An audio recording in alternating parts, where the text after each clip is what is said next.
ভারতের উত্তর পূর্বাঞ্চলীয় রাজ্য মণিপুরের নতুন করে ছড়িয়ে পড়েছে সহিংসতা, হামলা ও প্রাণহানি মোকাবেলায় নিরাপত্তা বাহিনী ব্যতিব্যস্ত রয়েছে। আর এরই মধ্যে রাজ্যের রাজধানী ইম্ফলে ছড়িয়ে পড়েছে বিশাল বিক্ষোভ। রাজ্যটির রাজভবন এবং মুখ্যমন্ত্রীর বাসভবনের দিকে বিশাল সংখ্যক মানুষ বিক্ষোভ মিছিল নিয়ে অগ্রসর হওয়ার সময় নিরাপত্তা বাহিনী তাদের উপর টিয়ার সেল নিক্ষেপ করে। সোমবার এক প্রতিবেদনে এই তথ্য জানিয়েছে ভারতীয় সংবাদ মাধ্যম। প্রতিবেদনে বলা হয়েছে, ইম্ফল পশ্চিম জেলার সন্দেহভাজন জঙ্গিদের সাম্প্রতিক ড্রোন হামলার প্রতিবাদে রোববার রাতে হাজার হাজার মানুষ মণিপুর রাজ্যের রাজধানী ইম্ফলের রাস্তায় নেমে আসেন। তারা দীর্ঘ রাস্তা পায়ে হেঁটে রাজভবন এবং মুখ্যমন্ত্রীর বাসভবনের দিকে অগ্রসর হয় এবং এক পর্যায়ে বিক্ষোভকারীদের ছত্রভঙ্গ করতে নিরাপত্তা বাহিনী কাঁদানের গ্যাস সেল নিক্ষেপ করে।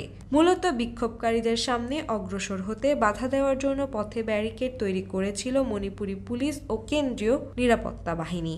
এক পর্যায়ে বিক্ষোভকারীদের ছত্রভঙ্গ করতে নিরাপত্তা বাহিনীকে কয়েক রাউন্ড কাঁদানের গ্যাস সেল ছুড়তে হয়।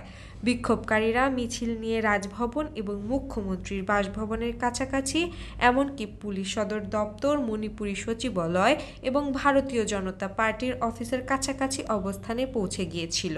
উল্লেখ্য, গত ১ সেপ্টেম্বর সন্দেহভাজন জঙ্গিরা ইম্ফল পশ্চিম জেলার কাউতরং গ্রামে ড্রোন দিয়ে বোমা হামলা চালায় এবং গুলিবর্ষণ করে। ওই হামলায় ২ ব্যক্তি নিহত এবং আরও ৯ জন আহত হয়েছিল। এর পরের দিন আগের দিনের হামলাস্থল থেকে প্রায় ৩ কিলোমিটার দূরে সেনজামসিরাং গ্রামে আবারও ড্রোন হামলা চালানো হয় এবং এতে ৩ জন আহত হন।